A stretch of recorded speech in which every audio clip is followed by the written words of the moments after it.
Nag-react na si Kim Chiu sa pagpapalit ng title ng teleserye mula Blood vs. Duty to The Alibi. Ayon sa mga lumabas na interviews at updates, naging positive at supportive ang reaksyon niya. Para kay Kim, mas bagay daw ang The Alibi sa overall story at tema ng show. Mas intriguing at nakaka-curious ang bagong title kaya mas maeengganyo ang viewers. Naniniwala siyang makakatulong ito para mas ma-highlight ang mystery at drama ng serye. Hindi siya nagpakita ng anumang disappointment. In fact, excited pa nga siya sa final direction ng project. Mukhang smart move talaga yung pagpapalit ng title. Kung iisipin, ang Blood vs. Duty, medyo generic siya. Parang typical na conflict lang na naririnig na sa maraming teleserye. Pero yung The Alibi, mas may dating na. Mas mysterious. Agad kang mapapaisip, sino ang nagsisinungaling? Ano ang tinatago? Mas marketable, madaling tandaan at mas nakaka-intrigue pakinggan. Mas aligned sa suspense/drama vibe na gustong i-build ng show. Agree ako sa naging reaksyon ni Kim Chiu. Minsan talaga manaking factor ang title sa pag-hook ng audience. Kahit hindi pa napapanood, kung catchy at may intrigue, mas mataas chance na subukan ng viewers. Sa totoo lang, parang mas premium at international din ang tunog ng The Alibi, which could help sa wider appeal. Ang balita tungkol sa pagpapalit ng title ng teleserye mula Blood vs. Duty patungong The Alibi at ang reaksyon ni Kim Chiu ay interesting sa ilang aspeto, pareho sa creative at sa strategic side ng showbiz. Una sa lahat, ang pagbibigay diin sa title ay hindi lang cosmetic change. Sa mundo ng teleserye at entertainment, ang title ang unang impresyon ng audience at ito rin ang unang hook para mag-decide kung papanoorin nila ang palabas o hindi. Sa tingin ko, may dalawang bagay na malinaw dito. Creative perspective, mukhang napaka-strategic ng desisyon ng production team. Ang dating title na Blood vs. Duty ay medyo literal at generic, parang tipong conflict-driven lamang. Samantalang ang The Alibi ay mas mysterious, suspenseful at psychologically intriguing. Sa mga ganitong klase ng palabas kung saan drama, betrayal at secrets ang core themes, ang ganitong title ay nagbibigay instant curiosity. Mas naipapakita rin nito ang nuance ng story, hindi lang physical conflict kundi pati emotional at mental tension. Audience at marketing impact, mahalaga rin sa marketing side. Sa isang mundong puno ng kompetisyon, kailangan ng teleserye ng title na madaling tandaan, catchy, at may instant hook. The Alibi madaling i-recall at nagbibigay agad ng mystery vibe na pwedeng magpataas ng anticipation ng viewers. Kahit ang international audience, mas makakapture nila agad ang concept ng show sa isang catchy title. Tungkol naman sa reaksyon ni Kim Chiu, nakikita natin ang professionalism at positivity niya. Sa isang artista, madalas may attachment sa projects nila, kaya normal na ma-curious or ma-surprise sa mga changes. Pero sa kanyang public reaction, nakikita na supportive siya at naniniwala sa creative direction ng show. Ipinapakita rin nito na open siya sa evolution ng proyekto, na isang magandang example ng flexibility at trust sa team. Sa kabuuan, ang pagbabagong ito ay nagpapakita ng maingat na strategizing ng production team at ang suporta ni Kim Chiu ay nagbibigay credibility at excitement sa fans. Para sa mga viewers, nagiging mas tempting at intriguing ang palabas at mas mataas ang chance na magbukas ng discussion o anticipation online. Kung iisipin, parang classic case ito ng title can make or break first impression sa entertainment at mukhang sa pagkakataong ito, panalo sa intrigue factor at audience psychology. Heto lang mga puntos. Branding at long-term impact. Ang title ng teleserye ay hindi lang pambunggad, bahagi ito ng brand identity ng palabas. Kapag memorable ang title, mas madaling ma-associate ng audience ang series sa mga key themes at characters. Sa kaso ng The Alibi, pwede itong maging iconic kung maihahatid ng show ang suspense at twists na ipinangako ng title. Narrative foreshadowing. Ang pagbabago mula sa Blood vs. Duty patungong The Alibi ay nagbabadya rin ng shift sa narrative focus. Mas nagiging psychological at mystery-driven ang aura ng series kesa sa straightforward action/drama. Ito ay maaaring magpahiwatig na hindi lang physical conflict ang tatalakayin, kundi pati deception, hidden motives at moral ambiguity, fan engagement at social media buzz. Ang mga fans ni Kim Chiu ay malamang na mag-react sa social media. Ang title change ay perfect opportunity para sa online discussions, speculations, memes at fan theories na pwedeng mag-boost ng visibility ng show bago pa man ito mag-air. Strategic timing. Minsan, ganitong title adjustments ay ginagawa rin para i-align sa marketing campaigns o upcoming plot reveals. Maaring nagkaroon ng survey, focus group feedback o creative brainstorming na nagtulak sa decision na The Alibi ang final title. Actor influence. Ang reaksyon ni Kim Chiu ay hindi basta-basta. Si bilang lead, ang kanyang support ay nagpapakita ng internal confidence sa project. Kapag nakikita ng audience na positive ang lead, mas tumataas ang trust at excitement sa palabas. Potential international appeal. Ang title na The Alibi ay mas madaling maintindihan at intriguing din sa foreign audience kumpara sa mas localized o literal na title na Blood vs. Duty. Kung sakaling magkaroon ng streaming sa ibang bansa, mas malaki ang chance na makapture ang curiosity ng global viewers. Sa kabuuan, ang simpleng title change ay maimalalim na epekto sa perception, narrative, marketing at fan culture, at ang positive reaction ni Kim Chiu ay nagpapakita na handa ang team at cast na i-deliver ang bagong vision ng show. Heto ang prediksyon kung paano makakaapekto ang title change sa ratings at popularity ng teleserye. Number 1, mas mataas na curiosity at first impressions. Ang title na The Alibi ay may instant mystery vibe. Sa unang advertising at promos, mas malaki ang chance na mapansin ng audience kesa sa generic na Blood vs. Duty. Prediction, initial spike sa viewership, lalo na sa premiere episode, dahil gusto ng viewers malaman kung ano ang alibi at sino ang involved sa secrets. Number 2, social media engagement at fan theories. Ang title ay madaling maging topic sa online discussions at speculation. Maaring magsiklab ang mga hashtags tulad ng The Alibi PH or hashtag Who is Lying sa Twitter, Facebook at TikTok. Prediksyon, mas mataas na online buzz na indirectly nagtutulak ng TV or streaming views. Number 3, positive effect sa lead actor's credibility. Ang support ni Kim Chiu ay mahalaga. Kapag nakikita ng fans na confident ang lead sa project, tumataas ang trust sa quality ng show.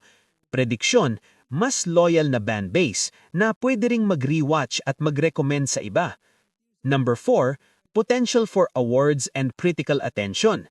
Mystery and suspense-driven shows ay mas pinag-uusapan sa mga critics kesa sa straightforward action drama. Prediksyon, mas mataas na chance para sa critical acclaim, lalo kung consistent ang storytelling sa tension na ipinangako ng title. Number 5, long-term brand recognition. Kung maging iconic ang title, pwede itong mag-stand out sa Filipino teleserye landscape, maging reference sa discussions, memes at pop culture.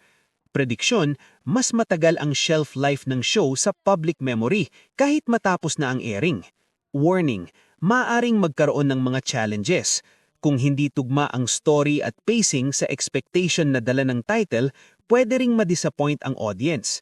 Mahalaga na hindi lang catchy ang title, kundi consistent ang delivery ng suspense at intrigue. Ang title change sa The Alibi, kasabay ng positive endorsement ni Kim Chiu, ay strategically beneficial. May mataas na posibilidad na mag-boost ng initial ratings, social media buzz, at long-term popularity, basta well-executed ang storyline.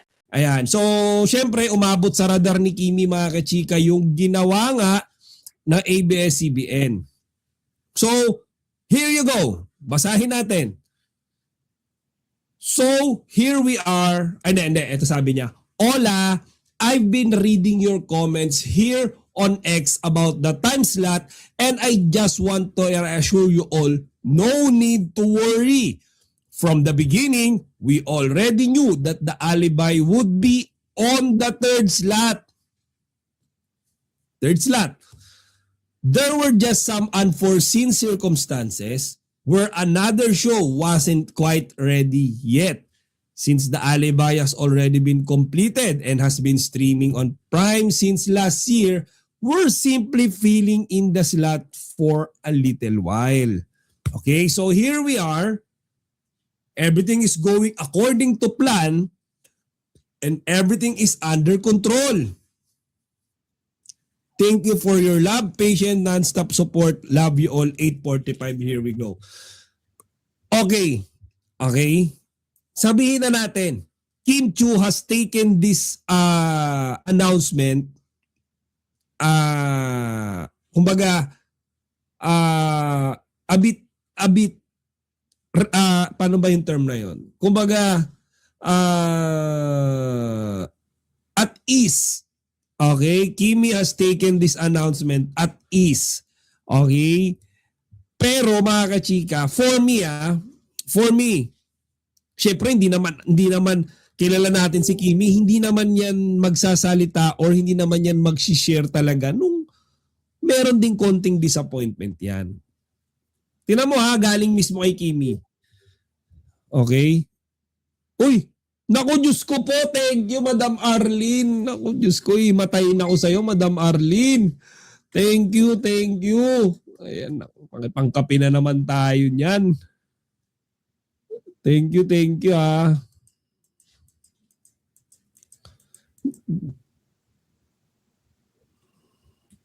Thank you. So, malaking bagay yan, Madam Arlene. Pangkape. Hindi lang pangkape yan, may pang merienda pa yan. Diyos ko po.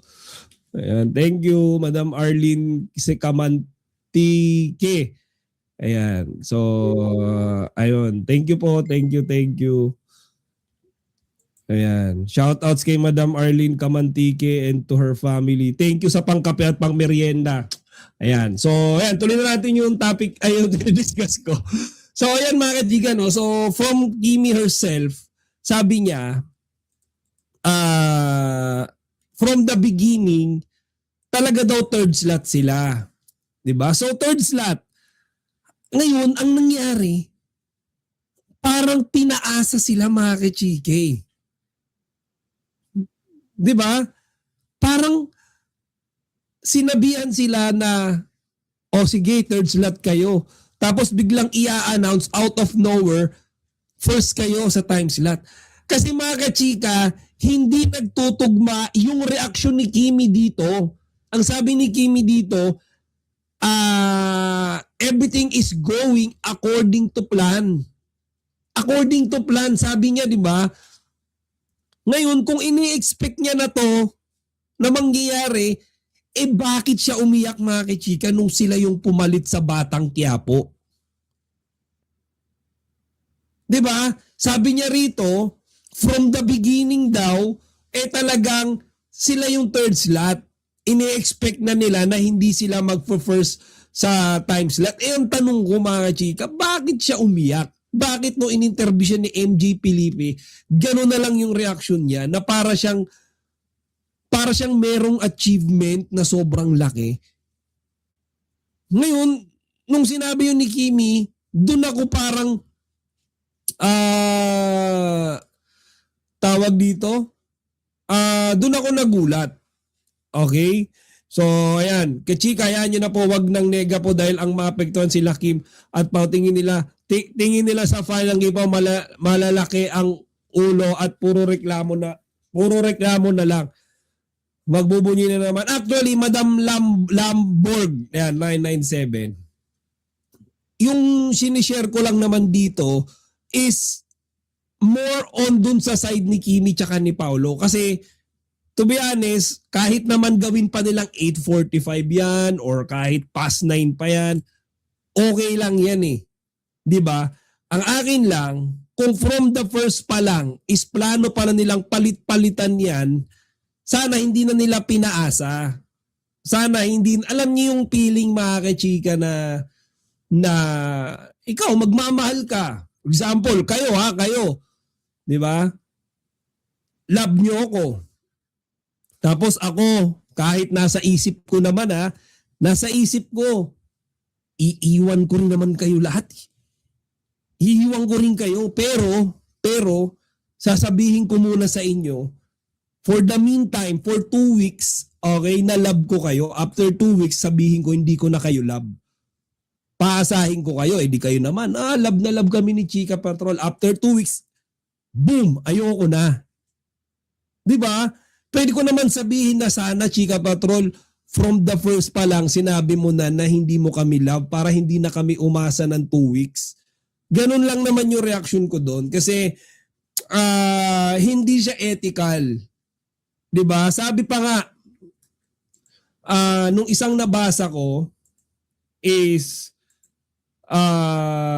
possible daw mga kachika na kaya ginanoon yung serye ng Kim Pao dahil bumaba daw yung ratings. 'Di ba? Actually yun din yung sinabi ko kahapon about dahil medyo lumambig ngayon yung Kim Pao and wala tayong masyadong update. Ito lang si Kimi nag-update. Kung hindi pa napalitan yung time slot nila, hindi pa siya mag-update. Hindi pa tawag dito. Hindi pa tayo makakahingi sa kanila ng kanilang reaction.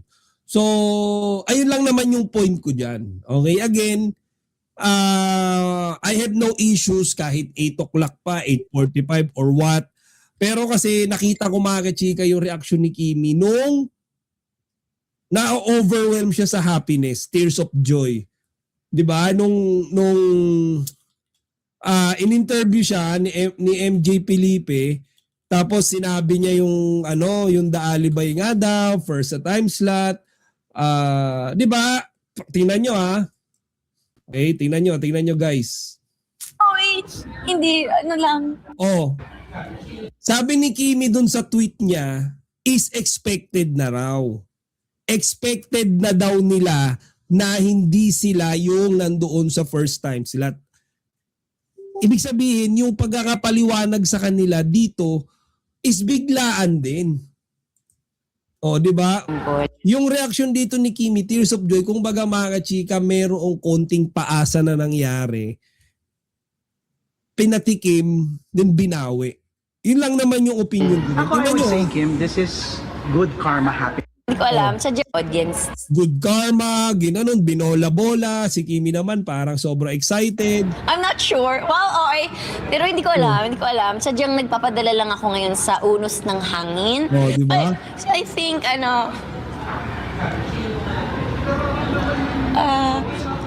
napaka-uwi. Hindi, lang. Hindi ko Mga chika, this was 2 weeks ago. alam talaga. May mga bagay na nangyayari na hindi mo in-expect. Pero, Yun. So, ayan mga chika, and then out of nowhere, biglang binawi sa kanya and doon ako na-hurt. Okay? Again, hindi ako galit. Hindi ako affected na nilipat sila sa 8:45 kasi panonoorin ko pa rin naman yan eh. Yung inaalboroto ko siguro, kung meron man, is pinaasa nila yung Kim Pao. Okay? Emotionally, parang parang pinatikim nila nung masarap na feeling tapos biglang binawi. Yun lang.